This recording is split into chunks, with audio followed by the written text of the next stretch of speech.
Hello everyone. So today's lead code daily problem is letter combination of a phone number. Like you have been given, let me explain the question loud. So we have been given a string in form of digits, and we need to press that digit on it, the keypad phone, that the phone that we used to have in our old back in our old times. Also now we need to find out the how many possible combination of strings is possible by pressing those numbers. Like if I take the first example 2 and 3. So when you press 2, what you will get? You will get A, also you can get B, also you can get C, and when you press 3 you can get D, you can get E, you can get F. So actually after pressing 2 and 3 we need to find out how many possible combinations of numbers are possible to be how many total possible combination of strings are possible from pressing 2 and 3.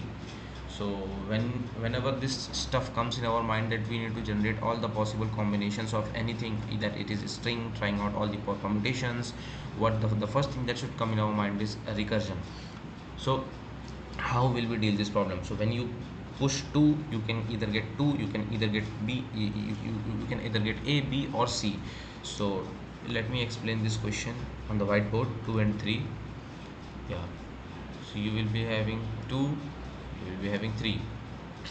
Now from 2 you can get either A, you can either get B, you can either get C, and now your index will move on to 3.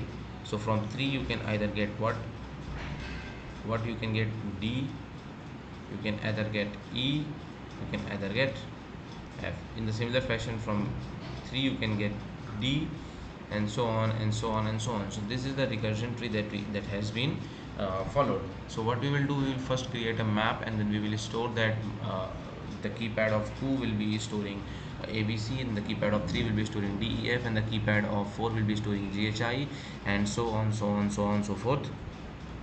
In case my digits of size is equal to 0, what does this mean? This means that my digit string does not contain any character, and in that case we just need a return empty vector, and then we are gonna make a vector of string answer, and then this is the string, and then that will be storing the temporary string, and then we are calling this function, and then finally returning the answer.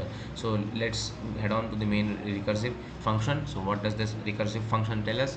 This tells us that in case my index reaches the last if in case my index ends at the in case my index ends, so what we will do is we will simply push the temporary string in our main vector answer. So answer dot push back temp, and then from there we are gonna return.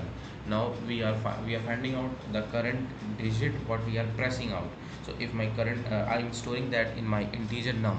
So I am doing it by using int num is equals to digit of index minus single quotes 0. So this will give me the digit that I am currently pressing, and corresponding to this digit what will be the string stored in the map. This is find using string s is equals to mp of num. Now what we need to do, we need to try out all the possible combinations from that string s. So when you press 2, you will be getting either 3 or 4 possible combinations. So now what we will do is we will simply push back the s of I into the temporary string, and then move on to the next digit. And while retracing back, while returning from this base condition, we are gonna temp.pop back by using, we will be popping out the elements, and then finally we will return. So this is an accepted code. Now let's check and see. This was a very standard basic recursion problem. So yes, this code is accepted, and thank you for your patience. Do subscribe and hit the bell icon for more such daily lead code problems. In case you have any doubt, I would request you to please ask me in the comment section. Thank you.